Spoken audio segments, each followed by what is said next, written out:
we're faced with many people who try and rewrite history, who try and tell us that it really wasn't as bad as we thought it was. Slavery, colonialism, there are many good things about those things, apparently. Well, there wasn't. And I think that we have to, and that's why I value history written properly, that's not revisionist. And I think that's what we've got from an excellent, excellent piece of work by Dr. Angelina Osborne. And I wanted to hand over to Dr. Osborne to present her report with grateful thanks from everybody attending, but for me personally as a Black country boy who needed that history written down. So over to you, Dr. Osborne. Thank you. Thank you so much, Roger. Really appreciate your comments that you've made. I appreciate the comments that you've made earlier about what happened to the journalist, that Al Jazeera journalist. I really appreciate what you said about the Atlantic being a graveyard. I always, when I'm doing my research around transatlantic enslavement, have in the forefront of my mind always is the ancestors. I always give the ashe for the ancestors, for those who had no voice. I believe that in doing this work, we are giving them a voice to their experiences and what they endured. And so I think I'm here because they were here, and I'm always thinking about that from that perspective. I'd like to thank the Wolverhampton, Bilston and District Trade Unions Congress for actually selecting me to do this work. I do understand it was highly competitive. There were a lot of people that applied to do this research, and that I was chosen to do it, and I feel honoured for that. And I was compelled, and as I do with all the work that I do around my research work, is to do the best job that I can. So I'm very happy that that you are happy with the work that I've done, and I hope that it's disseminated throughout Black country and beyond, and that it encourages people to look at different aspects of the history, the historical narrative of the trade of trafficking in Africans, in Britain's involvement in that enterprise. Because it is a multi-layered, multifaceted history, and often people don't think that their particular region had anything to do or had any involvement in this endeavour. When the fact of the matter is that all parts of the UK, every part of the UK, had some involvement, directly and indirectly, and I think this is something that we have to acknowledge. So I think what I'd like to say is that what I've produced here really only scratches the surface into these links of the Black country into with transatlantic enslavement, which I feel speaks to wider networks of trade and commerce in the Midlands, in Liverpool and Bristol. I believe that there's a network there going on. Okay, my research, it was beyond the scope of my research to research that, but what was in my scope was to pinpoint that, to highlight that, so that people do not just look at it in a kind of, there's a regional that particular aspect of that country, but there's a much broader thing, there's a bigger thing going on here. And so, like I said, so the trade and commerce in the Midlands, in Liverpool and in Bristol, and also to the business and the social strategies of these men who were part of the British Atlantic community in the 18th century. I'm going to share my screen now. Let's see. Right, everybody okay to see that? Okay, brilliant. So, sorry, I've gone to the wrong, it's at the end, it should be at the beginning. Okay, there you go. Can I do, I want to go to, I can't see it, but to make it bigger, I hope everybody can see. So, got here a little map here of South Staffordshire, and these are some of the areas that I was interested in and that I explored. So my research really focuses on, within the time frame that I was given, it focuses on three things. the Black country's iron trade and its importance to 18th century Atlantic economy. I looked at case studies of iron masters and merchants involved in this economy. And I also looked at Black country ties to slave ownership. Okay, I'd also like to say this. I think it's really important for us to see history for what it is. Our ideas about history, and this is really particularly relevant today in the current era of the so-called culture wars, it seems to be based less on the evidence and more in our emotions. Emotional narratives bind us to an idea about history that may not be supported by evidence. Consequently, we look for evidence that supports our narrative rather than allowing the evidence to drive our narrative. In this research, I have tried to let the evidence drive the narrative, aware that the history of Britain's involvement in the transatlantic enslavement remains highly contested, and how that history is remembered is also highly contested. What I hope this research will do is to provoke a regional conversation that feeds into a national conversation about this aspect of British history. Recently, visits made by members of the royal family to the Caribbean countries have made the headlines because of interventions by activists in those countries regarding reparations.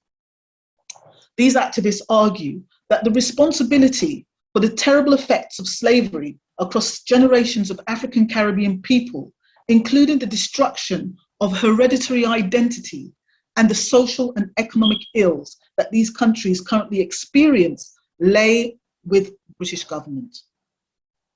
The questions about reparations and the writings of historical wrongs are very present, therefore in public debates across the Atlantic world. Professor Catherine Hall questions whether history writing can be reparatory. Having recently read Thomas Harding's excellent study on the Demerara Uprising of 1823, I believe that it can be. In this book, Harding centers on the African leaders and other principal actors of the rebellion, remembering their actions in taking control or attempting to take control of their own destinies, and also asking fundamental questions about how this history has largely been forgotten and why Britain should acknowledge its debt to the Caribbean countries that provided it with so much wealth and power.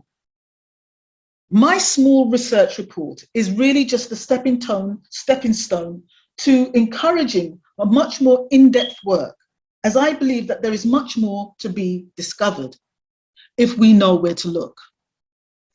My own background is in the study of British imperial history, in particular, the politics of slavery and abolition.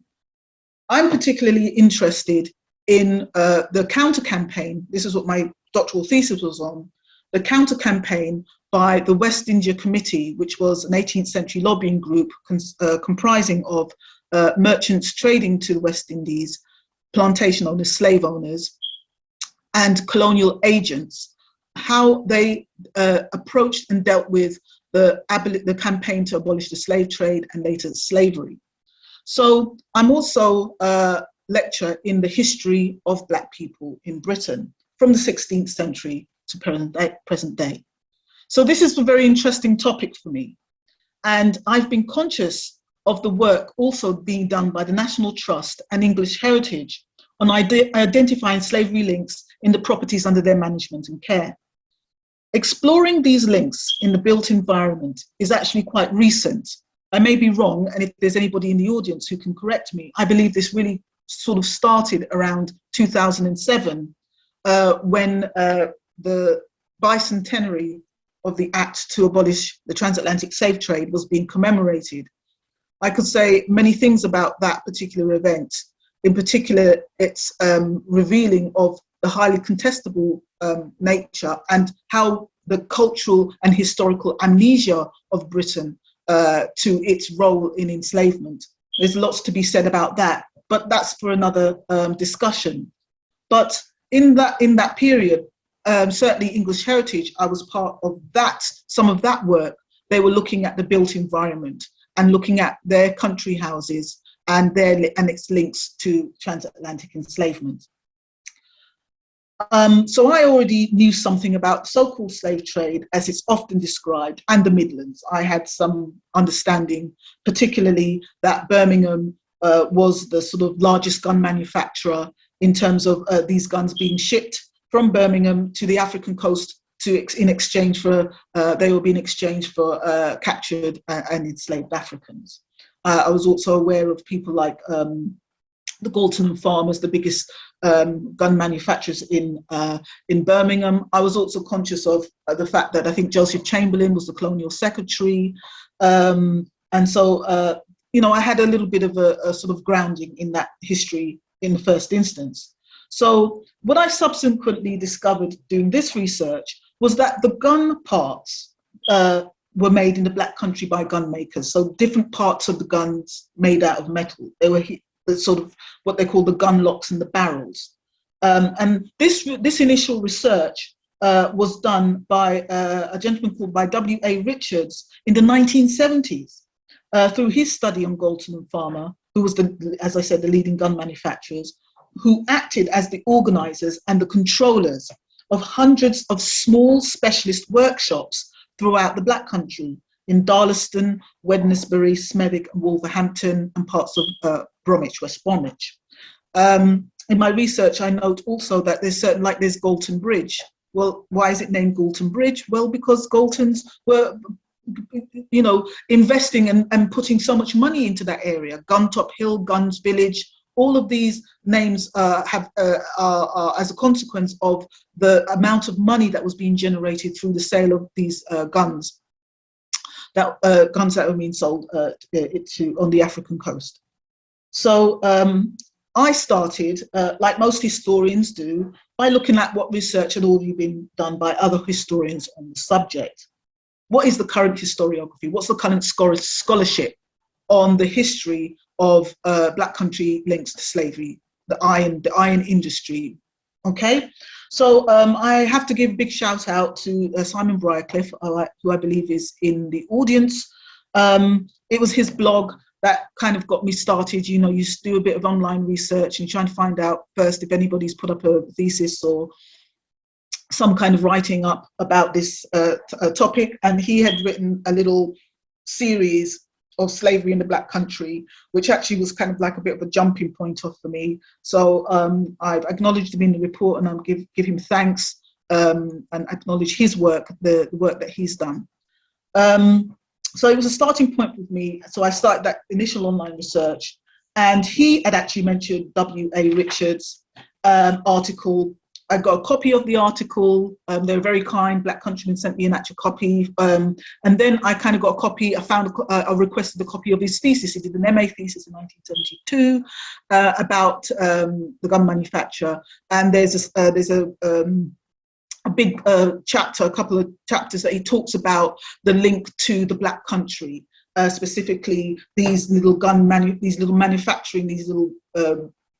manufacturers that were commissioned by Galton and Farmer to make these gun barrels. Okay, and so obviously they were the biggest gun manufacturers, but you know, I imagine there were other gun manufacturers. I would imagine that they would have also commissioned those gun lock makers to do work for them.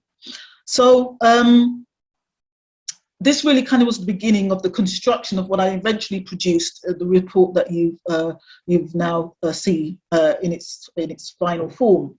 So these other questions that I had was around iron manufacture and the iron industry. Okay, so here's a little picture of Samuel Galton Jr. there, looking nice and rich and comfortable. And I was interested in the iron industry. Okay, so what I discovered was that there was this, you know, Midlands isn't the only part of the country, obviously, that produces iron ore, or produced iron ore, but they were doing pretty well, and there were hundreds of foundries that were established. That I think, if there's, if there is information about these foundries, if there are records about these foundries, I think that's another place, another source of another place to start looking to understand, you know, who was buying iron from them, consequently manufacturing it into items that were used within the Atlantic economy.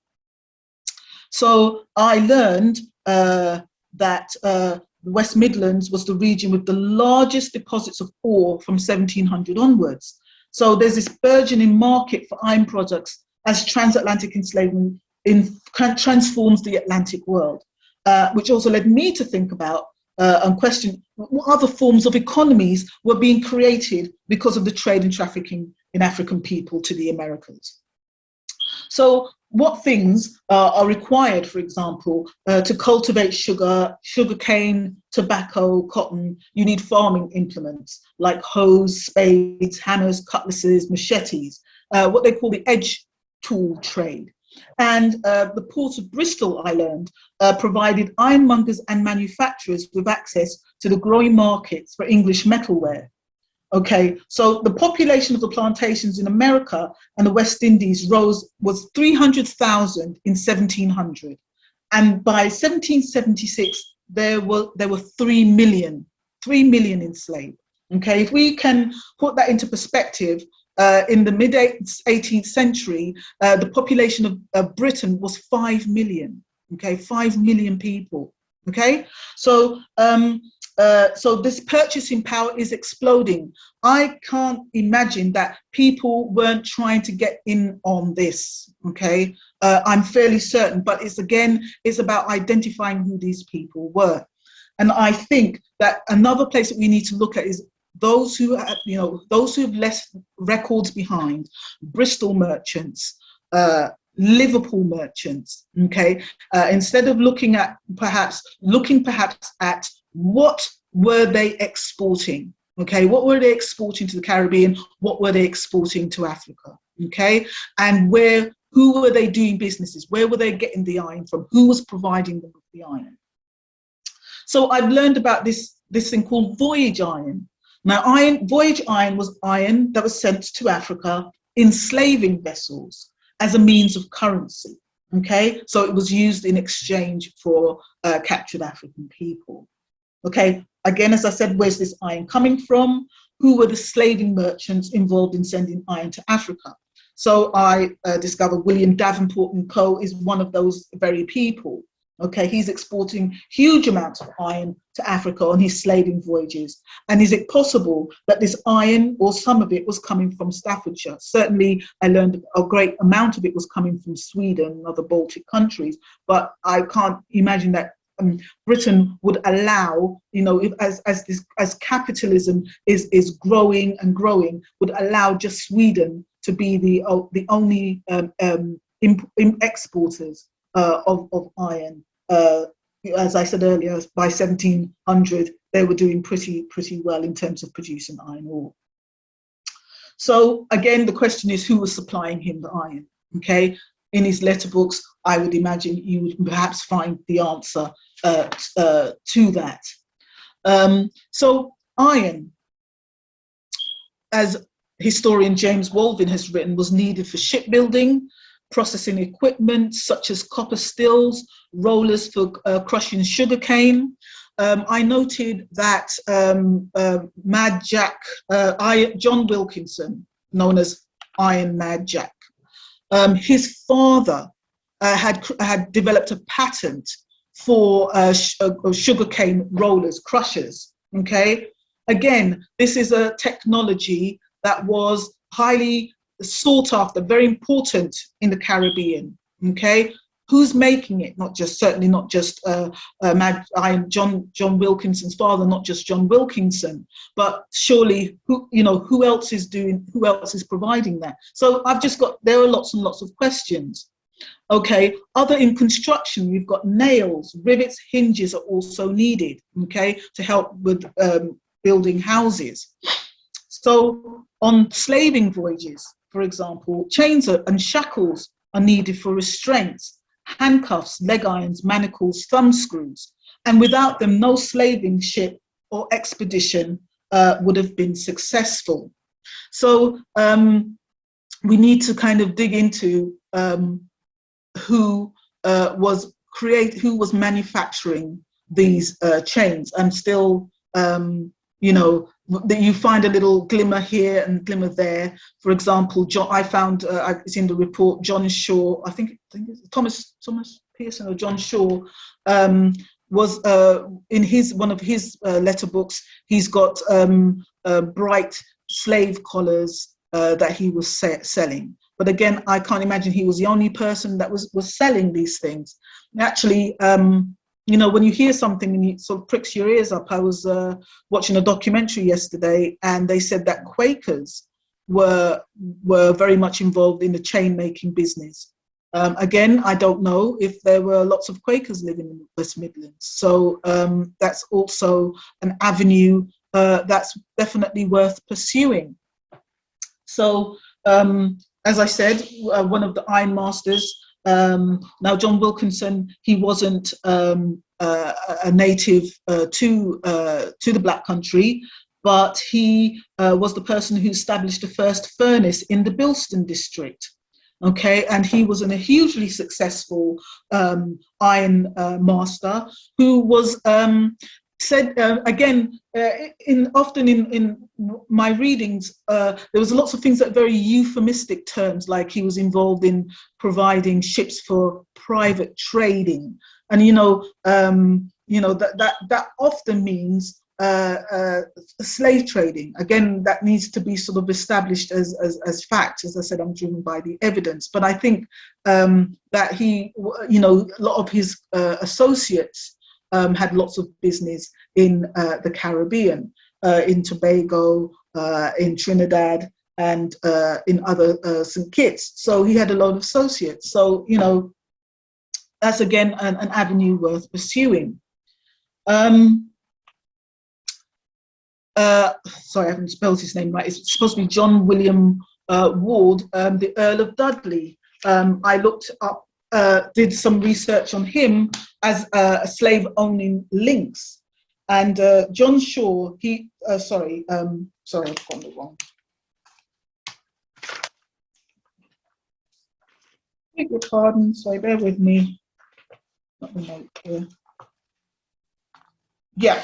So John William Ward, he was the fourth Viscount of Dudley and Ward, later the first Earl of Dudley, inherited his slave properties, his plantation properties, from his mother. She had he was held in trust to his father by his paternal grandmother, Mary Lady Viscountess Dudley and Ward. And she inherited 3 plantations and a pen, which is used to rear livestock, in Clarendon Parish from her father, John Carver. Rhymesbury had 125 enslaved people, Rhymesbury Pen, Whitney 304 enslaved people, and New Yarmouth 236 enslaved. When he died, his beneficiary was Reverend William Ward, and his estates were held in trust for Reverend William Ward's son, who's also called William, not at all confusing. So he inherited the bulk of his fortune, and 4 men were appointed as trustees and executors to the Earl of Dudley's estates. So this is what makes it kind of difficult to sort of really trace slave ownership, and a lot of this information I got from the Legacies of British Slave Ownership database, and what they make clear is that a lot of the times that people come into slave ownership through a variety of ways, through inheritance, through trusteeship.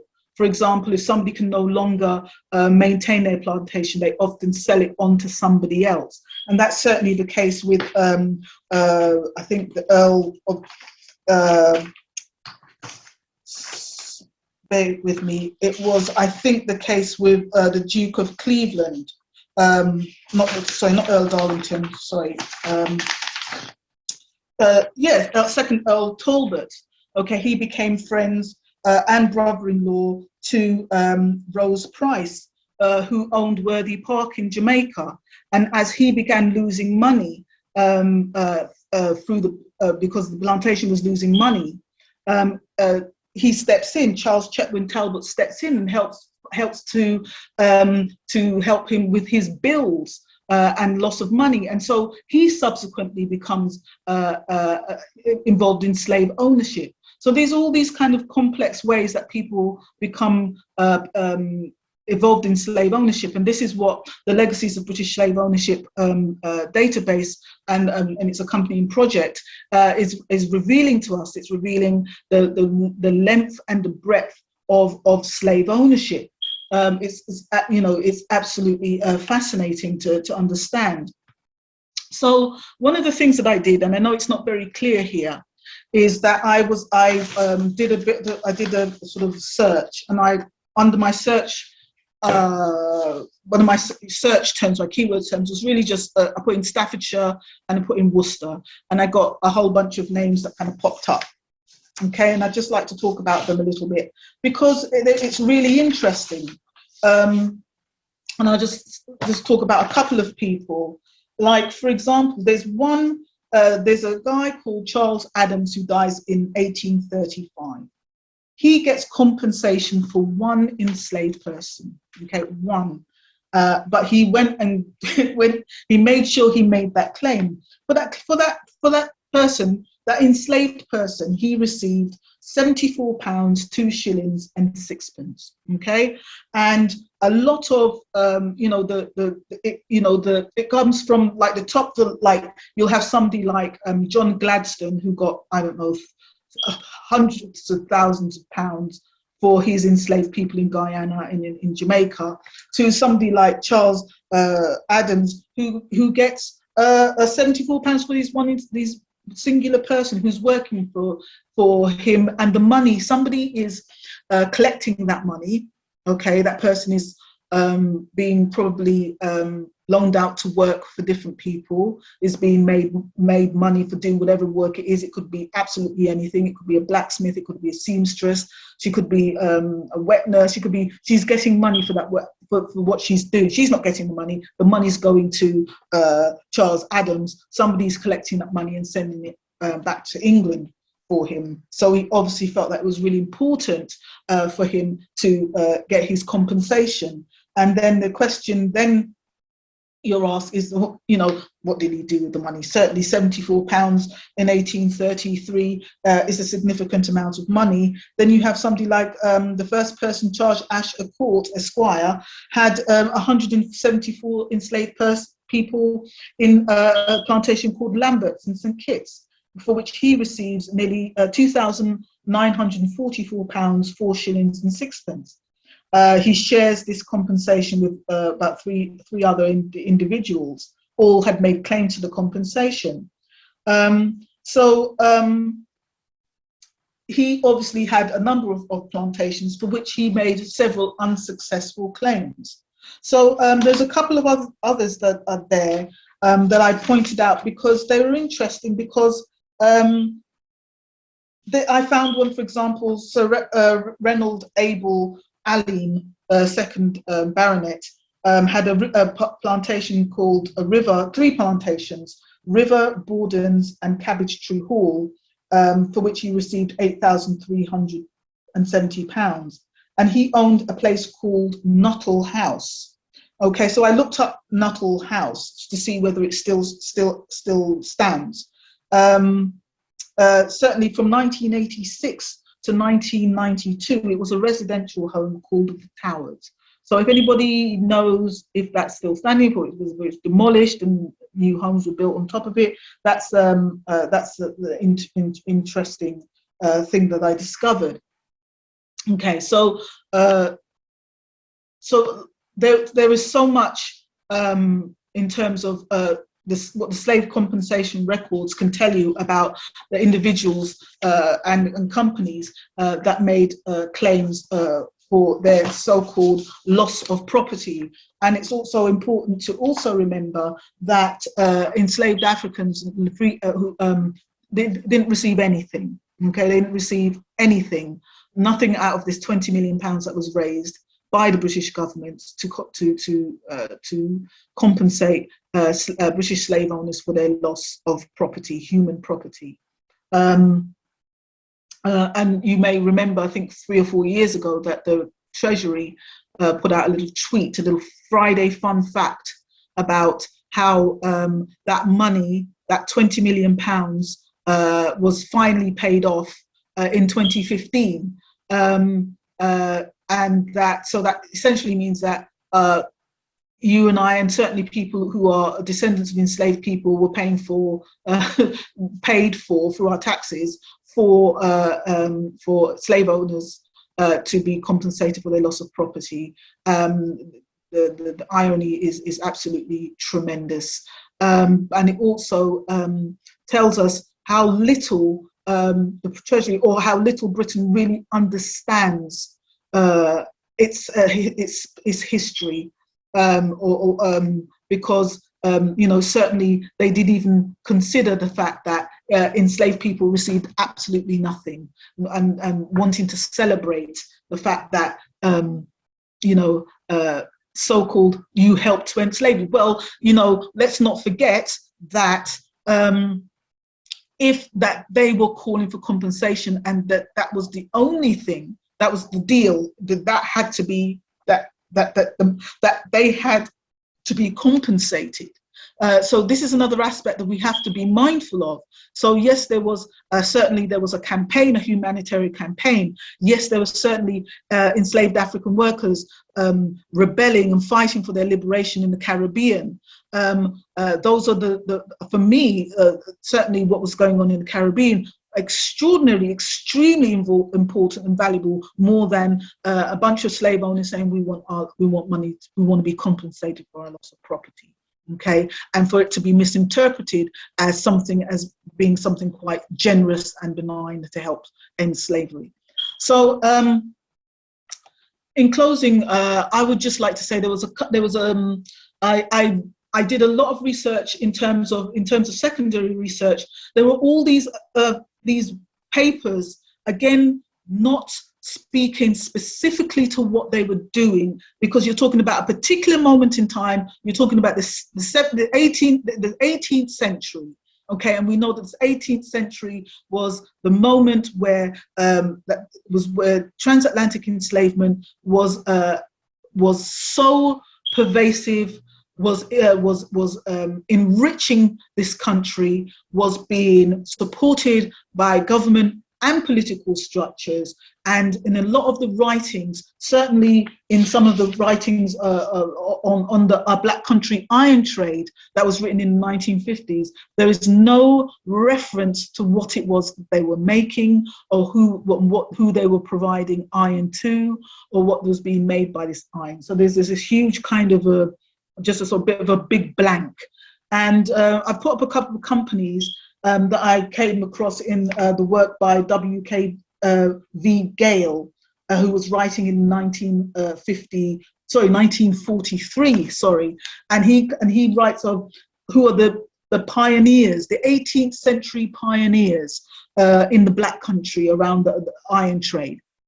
He names these three: M&W Graysbrook, the Horsley Company, and the Adams family. Yeah, really, the Adams family. So who are these people? Are there any records about them? What they were doing, what they were manufacturing, who they were selling their iron to? So really, I discovered a lot, but as I said, I really only scratched the surface. There is so much I think that there's there to be discovered. I think there's so much scope for doctoral theses to be written, books to be written. It's just a matter of doing a real kind of, serious research in trying to ascertain these things. So I'll stop there, and thank you very much for listening, and I'll take your questions. Thank you so much. Wow, that was fascinating. And I'm sure that's prompted a lot of thought, maybe a lot of questions.